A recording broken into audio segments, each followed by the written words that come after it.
Hello everyone, welcome back to the channel, Average Joe Watch Reviews, where we do more than just reviews. Today we're doing a comparison of 3 different watches.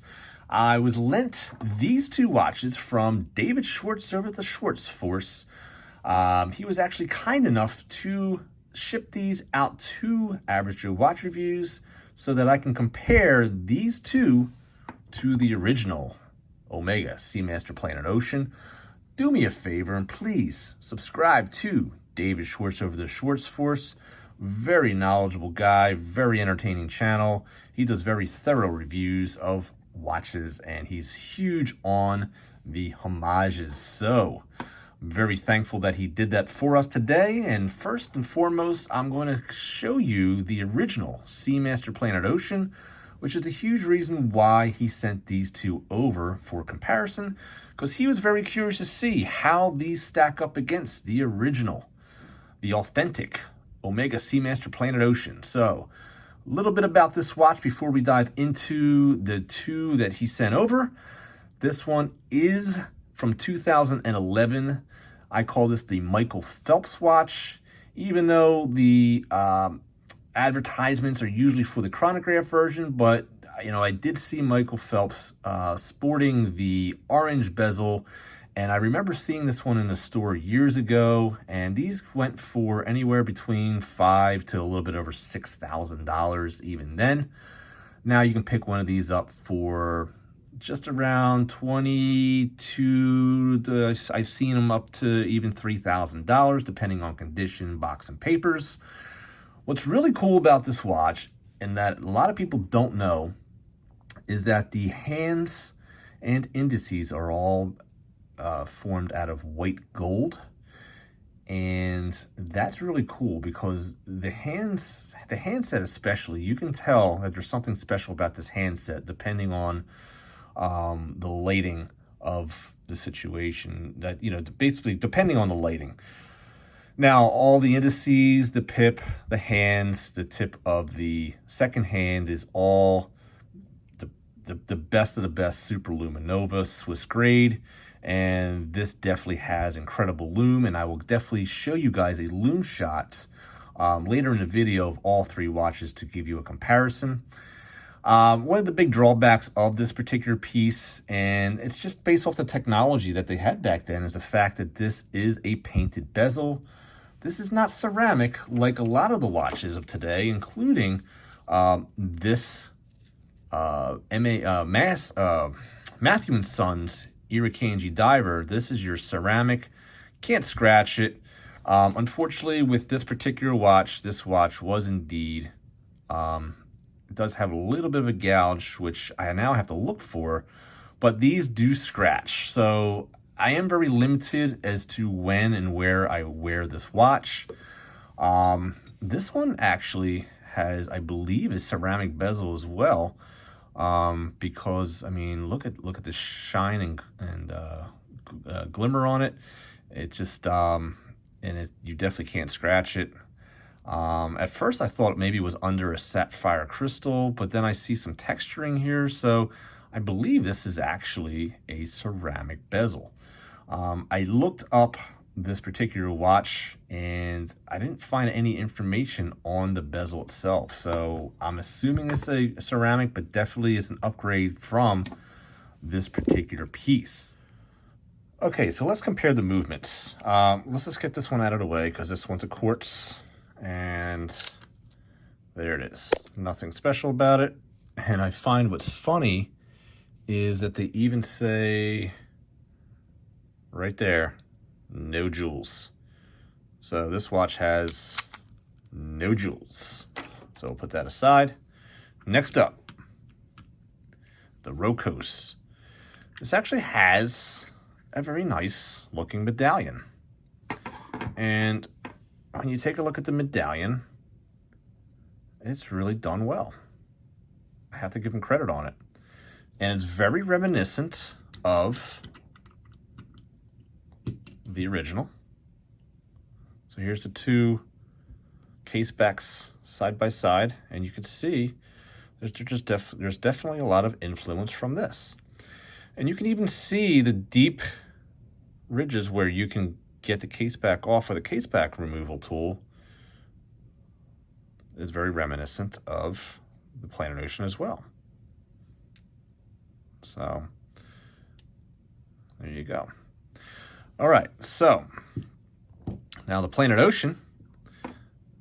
See, I'm not going to reveal the movement that easily, guys. This one actually has a anti-magnetic shield on it before you can get to the movement. The Rocos does not.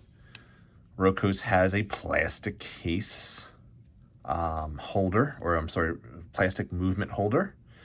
And I've seen this rotor before, and I'll tell you what, this is not a good movement, guys. I was impressed with the fit and finish of the watch. I mean, spoiler alert.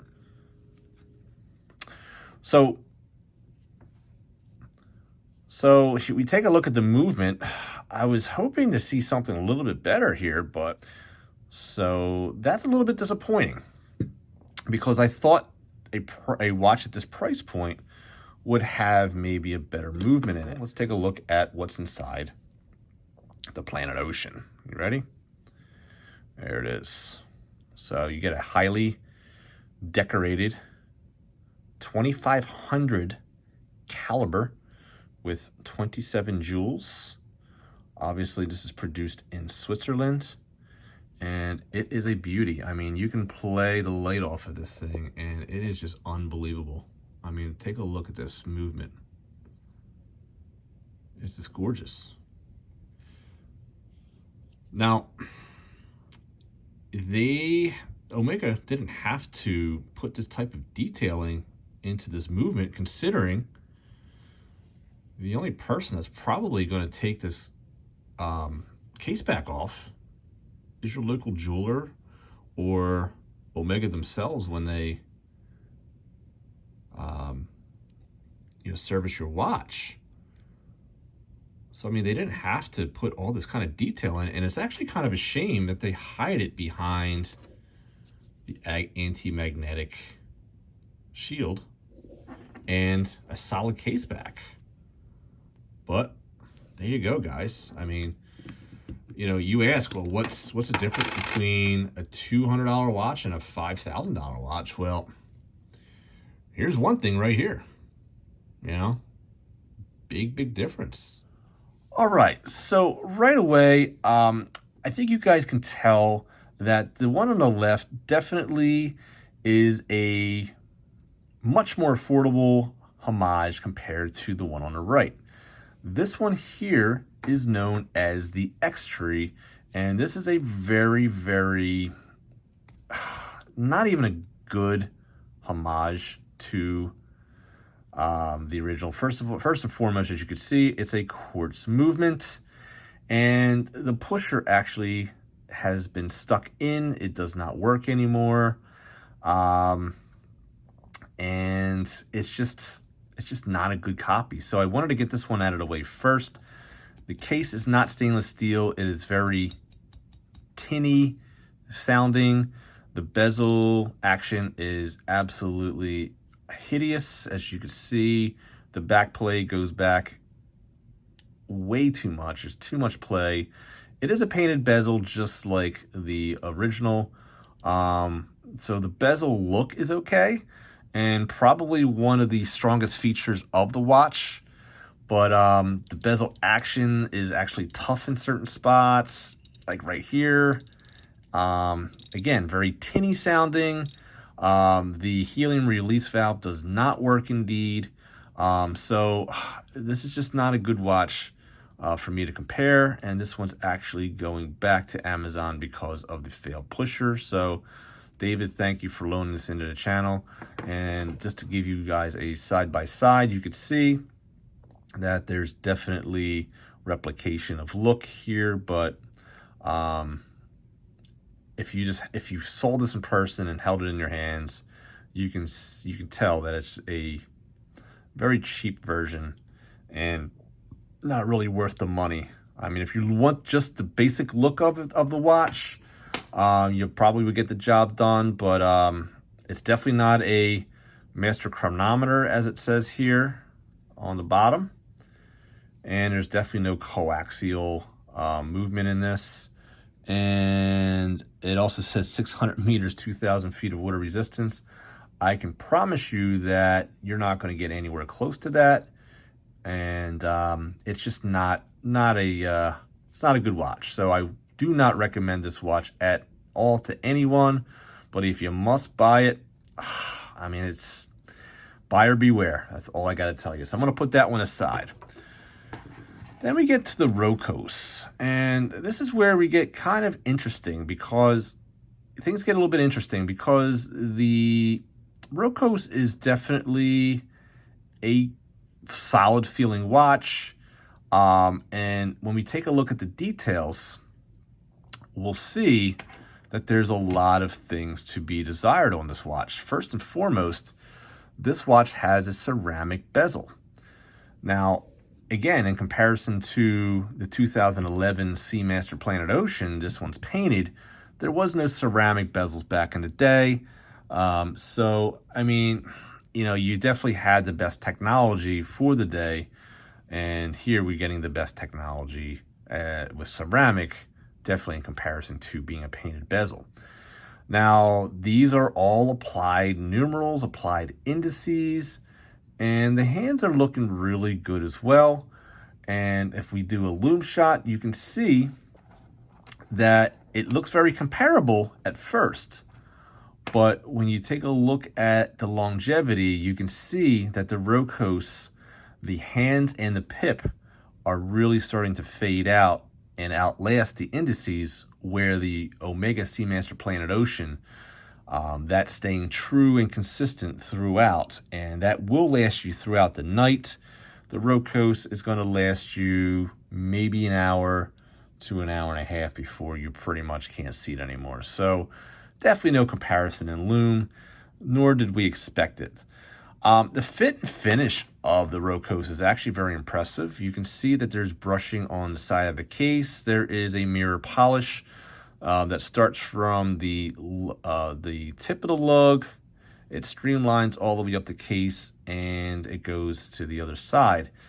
The Seamaster Planet Ocean has the same, but as you can see that this watch definitely has aged, and it has a lot of wear and tear. So in comparison, you're comparing a brand new watch compared to a 2011 watch. A little bit unfair, because when this was brand new, it definitely had fit and finish that was comparable, if not, it should be better than the Rocos. So, but I have to say that I'm impressed with the fit and finish of the Rocos indeed. Now, if we look at the crown, it is a screw down crown, and as you can see, it actually molds into the case, just like the Planet Ocean. And you can see that they both have a very similar design, okay? When it comes to fit and finish, I have to say that I'm extremely impressed, and the bezel definitely, at least the finish of the bezel, goes to the advantage goes to the Rocos. But let's take a look at the bezel action, shall we? This is a 120 click bezel. It is super smooth.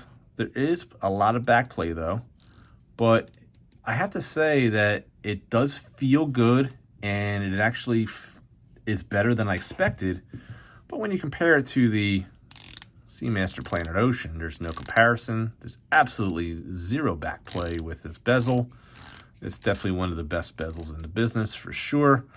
And again, if we compare it to this bezel here, this is just absolutely horrible. So back into the trash that goes. The Rocos checks off a lot of boxes. I mean, there's definitely sapphire crystal here. Now, the Omega Seamaster Planet Ocean has anti-reflective coating. So there's not a bad angle to the Planet Ocean. If anything, it looks like there is no, there actually looks like there's no sapphire crystal at all, whereas here you can definitely tell there is some. So, I mean, look, you're getting anti-reflective coating on the top and underneath the case. Definitely an expensive process for sure. Where the Rocos falls short, in my opinion, this is a $200 watch on Amazon, is when we open up the case back. So there's where the Rocos falls really short, in my opinion.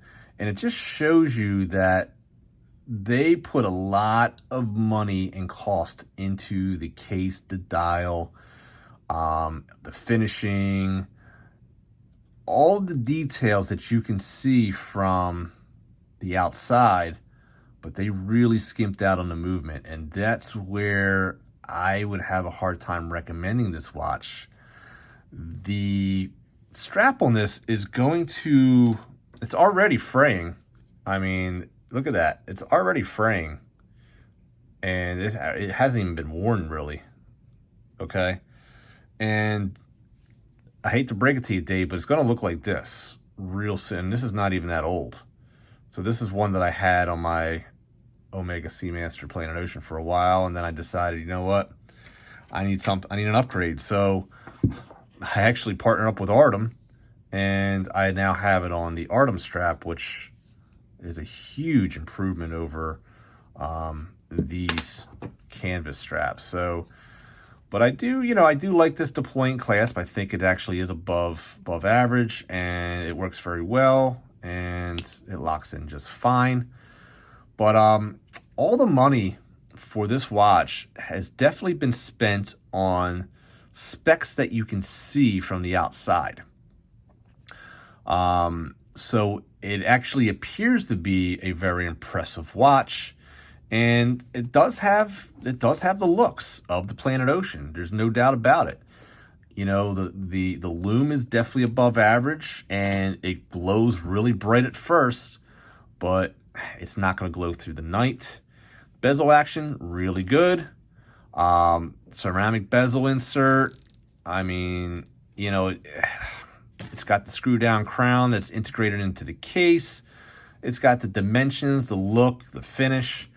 It checks off a lot of boxes, but the big box that I really struggle with recommending this watch is indeed the movement. That's where this watch falls short. And I think if they put in a Miyota, for instance, it's going to jack the price up, probably well over $300. So to keep this watch affordable, they had to put the, unfortunately, the cheaper Chinese inferior movement in here.